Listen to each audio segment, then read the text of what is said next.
Hi எல்லாருக்கும் வணக்கம். இன்றைக்கி நம்ம சேனலில் பார்க்க போகிற ரெசிபி எண்ணெய் கத்திரிக்காய் குழம்பு. ரொம்ப சிம்பிளாக ஈஸியாக செய்யக்கூடிய ரெசிபி இது. ரைஸோடு சேர்த்து சாப்பிடும்போது சூப்பரான காம்பினேஷனாக இருக்கும்.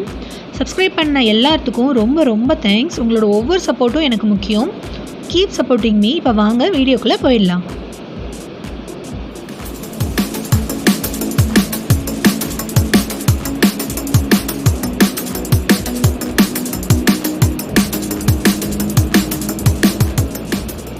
இதுக்கு 10 பல் பூண்டு, 2 கொத்து கருவேப்பிலை, 4 மீடியம் சைஸ் பெரிய வெங்காயம் சின்ன சின்னதாக கட் பண்ணி வச்சுருக்கேன். 2 மீடியம் சைஸ் தக்காளி பழம் சின்ன சின்னதாக கட் பண்ணி எடுத்திருக்கேன். தண்ணி, உப்பு, எண்ணெய், ஒரு சின்ன லெமன் சைஸ் புளி தண்ணியில் ஊற வச்சுருக்கேன். அரை மூடி தேங்காய் துருவி வச்சுருக்கேன்.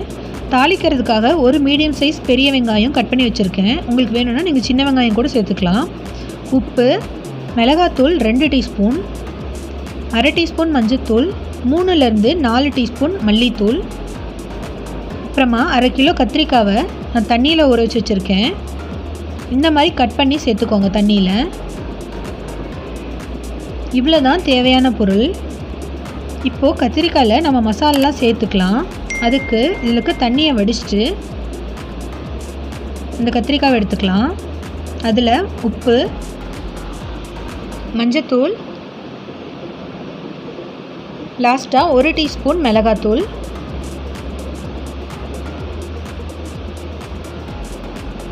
சேர்த்து இந்த கத்திரிக்காயோட நல்லா கலந்துக்கலாம். கத்திரிக்காய்க்கு உள்ள எல்லாமே அந்த மசாலா நல்லா ஸ்ப்ரெட் ஆகிற மாதிரி தேய்ச்சி விட்டுடலாம். இந்த மாதிரி தேய்ச்சிட்டு ஒரு 5 நிமிஷம் கத்திரிக்காயில் அந்த மசாலா ஊறட்டும்.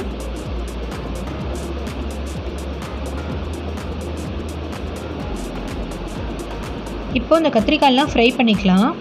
ஒரு கடாய் அடுப்பில் வச்சுருக்கேன். அதில் 1 டேபிள் ஸ்பூன் எண்ணெய் சேர்த்துக்கிறேன்.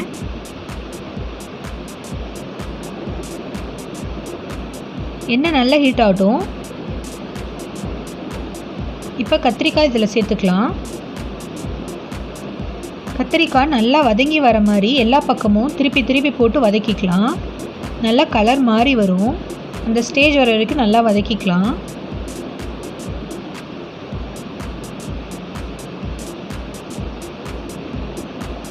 இப்போது இது வேறு ஒரு பிளேட்டில் ட்ரான்ஸ்ஃபர் பண்ணிக்கலாம்.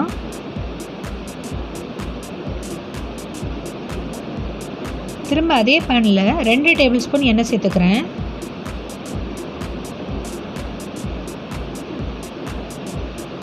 எண்ணெய் நல்லா ஹீட் ஆகட்டும். பூண்டு, கருவேப்பிலை சேர்த்துக்கலாம். பூண்டு நல்லா வதங்கி கலர் மாறி வரணும். அது வரைக்கும் நல்லா வதக்கிக்கலாம்.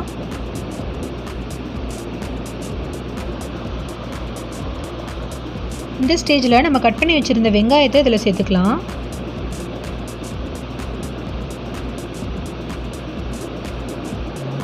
வெங்காயம் நல்லா வதங்கி கலர் மாதிரி வரணும். நான் இப்போ சொல்லிகிட்ருக்க அளவெல்லாம் 3லேருந்து 4 பேர் சாப்பிட்றதுக்கு உண்டான அளவு. வெங்காயம் நல்லா வதங்கிருச்சு. இப்போ தக்காளி சேர்த்துக்கலாம். வெங்காயம் தக்காளி சேர்ந்து நல்லா வதங்கி வரணும். எந்த அளவுக்கு வெங்காயமும் தக்காளியும் வதங்குதோ அப்போ தான் குழம்பு டேஸ்ட்டாக இருக்கும்.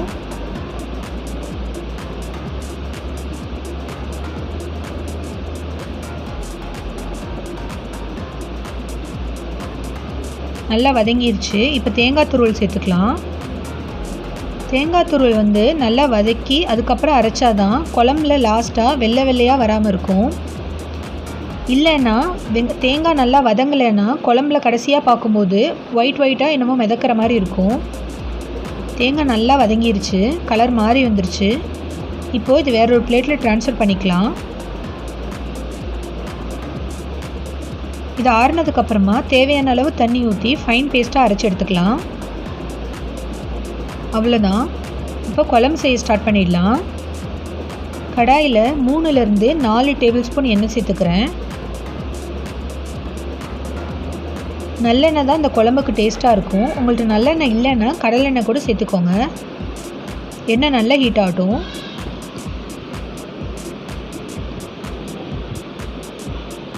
இப்போ கடுகு சேர்த்துக்கிறேன். கடுகு நல்லா பொரிஞ்சதுக்கப்புறமா கொஞ்சமாக வெந்தயம் சேர்த்துக்கிறேன். வெந்தயம் சேர்க்கும்போது அடுப்பை லோ ஃப்ளேமில் வச்சுருங்க, இல்லைன்னா வெந்தயம் கரிஞ்சிரும்.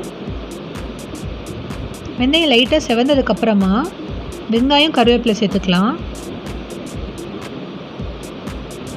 வெங்காயம் நல்லா வதங்கட்டும்.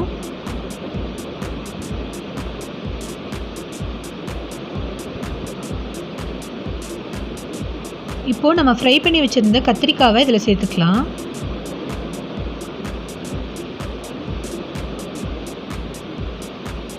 ரெண்டு நிமிஷம் இது வெங்காயத்தோடு சேர்ந்து வதங்கட்டும்.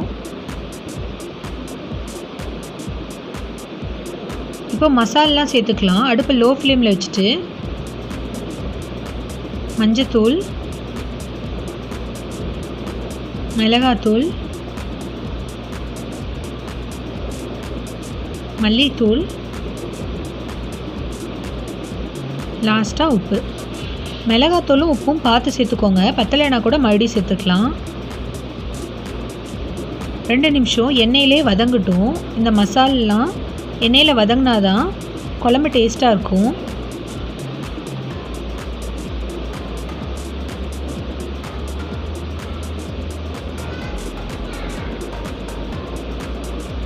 மசால் நல்லா வதங்கி இந்த மாதிரி எண்ணெய் பிரிஞ்சு வந்ததுக்கப்புறமா நம்ம அரைச்சி வச்சுருந்த வெங்காயம் தக்காளி பேஸ்ட் இதில் சேர்த்துக்கலாம். இந்த பேஸ்ட்டையும் 2 நிமிஷம் எண்ணெயில் நல்லா வதக்கிக்கலாம்.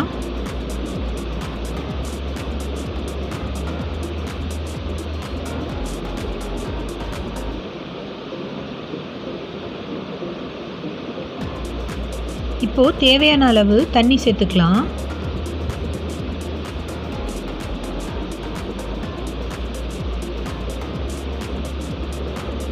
நம்ம கடாய் மூடி வச்சு 20 நிமிஷம் நல்லா கொதிக்க வைக்க போகிறோம்.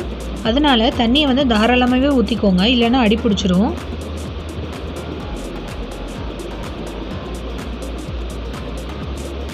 இந்த அளவுக்கு திக்னஸ் இருக்கிற மாதிரி தண்ணி சேர்த்துட்டு ஒரு டைம் உப்பு காரம் அட்ஜஸ்ட் பண்ணிவிட்டு ஒரு மூடி போட்டு இதை மூடி வச்சிடலாம். நல்லா கொதிக்கிட்டோம். 20 நிமிஷம் ஆயிடுச்சு. ஓப்பன் பண்ணி பார்க்கலாம். குழம்பு நல்லா கொதிச்சு லைட்டாக எண்ணெய் பிரிஞ்சு வந்துருச்சு. காயெல்லாம் செக் பண்ணிக்கோங்க வெந்துருச்சான்னு. காய் நல்லா வெந்ததுக்கப்புறமா இதில் புளித்தண்ணி சேர்த்துக்கலாம். உங்களுக்கு எந்த அளவுக்கு புளிப்பு தேவையோ அந்த அளவுக்கு புளித்தண்ணி சேர்த்துக்கோங்க. காய் வெந்ததுக்கப்புறம் தான் புளித்தண்ணி சேர்த்தணும், இல்லைன்னா காய் வேகிறதுக்கு முன்னாடியே புளித்தண்ணி சேர்த்துனா காய் வேகாது. ஒரு வாட்டி கலந்து விட்டுக்கலாம். இப்போ ஒரு மூடி போட்டு புளியோட பச்சை வாசம் போகிற வரைக்கும் ஒரு 10 நிமிஷம் மட்டும் கொதிக்க விட்டுறலாம்.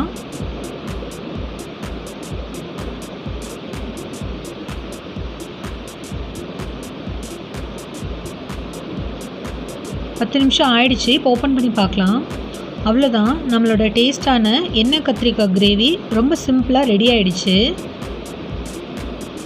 எண்ணெய்லாம் நல்லா பிரிஞ்சு மிதந்து வருது. லாஸ்ட்டாக கொஞ்சமாக கருவேப்பிலை தழை, அப்புறமா 1 டேபிள் ஸ்பூன் எண்ணெய் இதில் சேர்த்துக்கலாம்.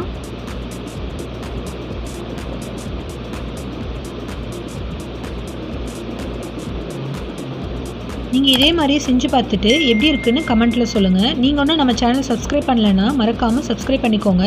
பக்கத்தில் இருக்க பெல் ஐக்கானையும் கிளிக் பண்ணிக்கோங்க. அப்போ தான் நான் போடுற வீடியோ உங்களுக்கு உடனே வரும். தேங்க்யூ.